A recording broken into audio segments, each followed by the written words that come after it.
while its second fund, which was raised 4 years ago, has returned 25.3%, according to PitchBook. As the Walt Disney Company moves to buy most of Fox and AT&T tries to close its takeover of Time Warner, Mr. Borkoff's LionTree is trying to claim a bigger piece of the action and grow from a firm built on the connections of its founder into an institution that can endure. From Michael's profile of Mr. Borkoff and LionTree. How LionTree is trying to stand out, the firm goes beyond offering advice, including by publishing a weekly newsletter and a podcast, holding exclusive conferences on ski slopes and on sailboats, and by backing a publicly traded investment vehicle. What media executives have to say about Mr. Borkoff and LionTree. Les Moonves of CBS. Ariette is going to be involved or peripherally involved in everything that's going on. David Zaslav of Discovery Communications. For every deal you see, there have been 10 dinners and 10 lunches. There's a little piece of information in each conversation.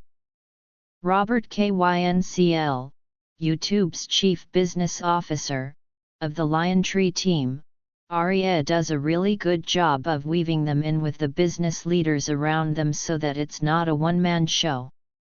The Last Jedi, which Michael hasn't seen yet, so no spoilers. Readers collected $450 million at the box office this weekend, the second biggest opening by a movie ever. Think about this: if Disney already owned Fox's movie studio, the combined company would have had the top 3 films this past weekend, which together reaped $243 million in ticket sales. And if AT&T had already owned Time Warner, then Disney and AT&T combined would have produced 7 of the top 10 grossing movies of 2017. It may matter when the royal in question is Crown Prince Mohammed bin Salman of Saudi Arabia, who is leading an anti-corruption purge in his kingdom that has included detaining hundreds of relatives. The NYT reported this weekend that Prince Mohammed was the buyer of a $300 million chateau in France 2 years ago, another in a series of 9-digit purchases that also includes a $500 million yacht and a $450 million Leonardo da Vinci painting. From Nicholas Kulish and Mike Forsyth of the NYT on Friday, CSX said that Hunter Harrison was taking a medical leave, and the railroad operator's stock dropped $4 billion. The next day, he died and has left questions about how ill he had been, and for how long. The WSJ took a look at the scrutiny that has now landed on CSX's board and its decision to hire a lauded railroad executive who nevertheless appears to have been ill for some time. Alan Horwich, a law professor at Northwestern University, told Bloomberg. A spokesman for CSX told Bloomberg that the company was confident in the adequacy of its disclosures. The lesson for investors, Spencer Jacob of Heard on the Street writes, the value that investors put on his ability to turn around CSX was overly optimistic. Now, it looks irrational.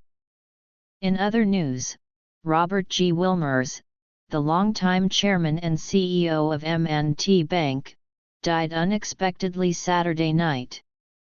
He was 83. Jerry Richardson, owner of the Carolina Panthers, said that he planned to sell the NFL franchise after Sports Illustrated reported that the league was investigating reports of confidential payouts made to settle accusations of sexual and racial harassment.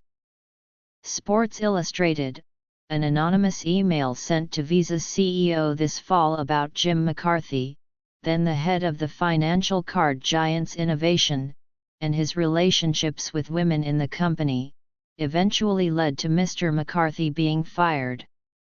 WSJ, 21st Century Fox moved to clarify recent comments by Rupert Murdoch on sexual misconduct accusations against Fox News.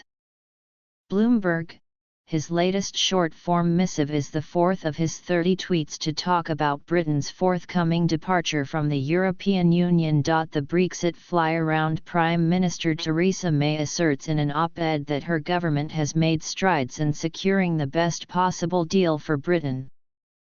Telegraph, but members of her own cabinet, including Foreign Secretary Boris Johnson, say the British government must be able to discard European laws during the transition period after Britain formally leaves the bloc. The Times, the EU.US lead Brexit negotiator, Michel Barnier, warned that Britain won't get its own custom-tailored trade deal. Prospect, power has been restored at Hartsfield-Jackson International Airport in Atlanta after electricity was knocked out, apparently as a result of a fire at the world's busiest airport. Still, Delta Air Lines said that it planned to cancel 300 flights today. NYT, in Toronto, family and friends of the billionaire Apotex generic drug mogul Barry Sherman and his wife, Honey, say someone killed them and made it look like a murder-suicide. NYT, KKR emerged victorious in the fight among private equity firms for Unilever's margarine and spreads business, agreeing to pay €6.8 billion, or $8 billion, for brands like I Can't Believe It's Not Butter. WSJ, Gemalto, a digital security company, accepted a €4.8 billion takeover bid from Thales, rejecting an unwanted approach by Atos. Reuters, Tencent and JD.com agreed to buy a stake in Vipshop Holdings, one of China's most popular online clothing sellers, in a shot across the bow directed at Alibaba. WSJ, behind the surge in semiconductor mergers is a new generation of chipmaker executives less focused on research and development than on cutting costs and gaining scale in the industry by buying competitors.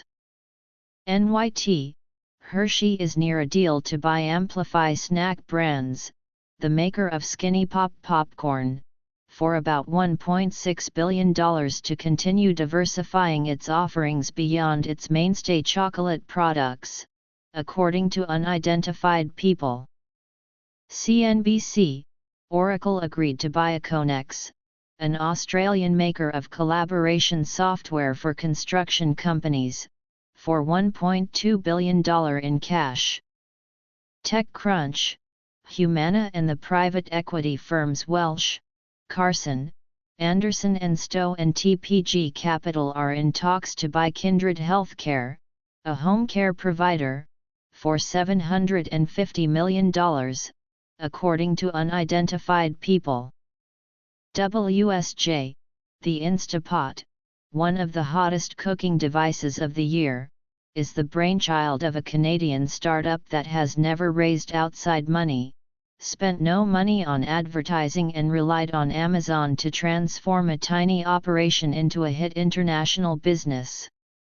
NYT, Lockheed Martin and Ariane announced plans to create a new supersonic jet for business travel, capable of flying 60% faster than regular commercial aircraft.